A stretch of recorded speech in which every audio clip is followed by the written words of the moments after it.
Usap-usapan ngayon ang lumalim na samahan ni Rave at Ashley nang inamin mismo ni Ashley ang tunay na damdamin kay Rave. Silang dalawa ay nagkagustuhan sa isa't isa dahil sa bibig mismo ni Rave nang galing kung gaano niya kagusto ang dalaga. Gaano niya ba siya kagusto? Habang abala si Ashley sa kusina, si Rave ay laging nagpapapansin sa kanya. Siguradong mas lalong ginalingan ni Ashley ang paglalaro dahil naging audience si Rave. At nang nanalo naman, andyan lagi siya upang siya ay yakapin. Nagmukhang baby ni Rave si Ashley. Nang umiyak si Rave, inabangan na siya ni Ashley upang muling yakapin at siya ay tulungang tumatag ang loob.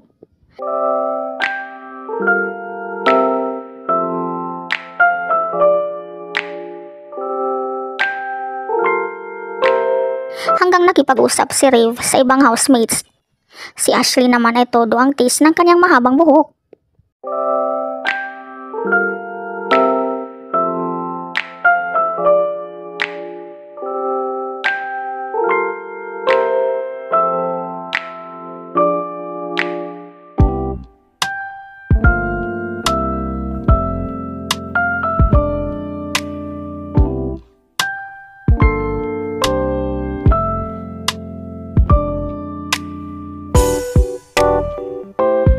Hindi ako makahinga eh. Nandiyan ka kasi. Habang sila ay may sariling mundo, tila matutunaw na si Ashley dito nang tinitigang mabuti ni Rave. Matapos ang eviction night, kanilang napag-usapan dalawa ang kanilang mga kaibigang lumabas. Nakahiga silang magkatabi sa isang maliit na couch.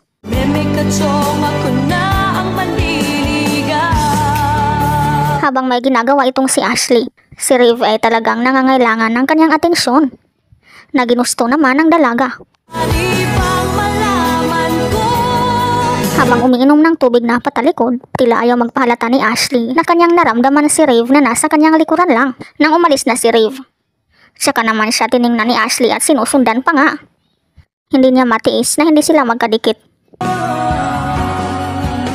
Nang sila ay kumain na, nag-iisa lang ang dalaga. Nahanap-hanap naman siya ni Rave at sila ay nagkatabing muli.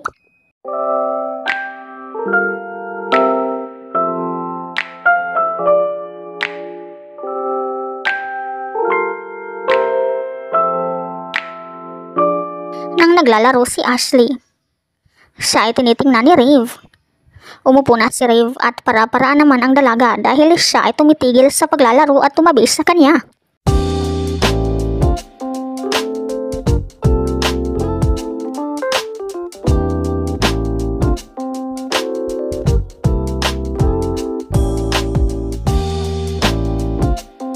Labis ang pagtitig ni Rave dito na tila hindi magsasawa sa kanyang mukha.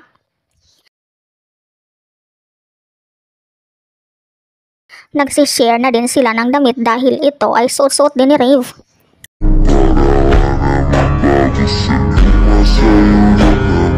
Panay din ang titig ni Ashley sa kanya. Ikaw, ano masasabi mo dito?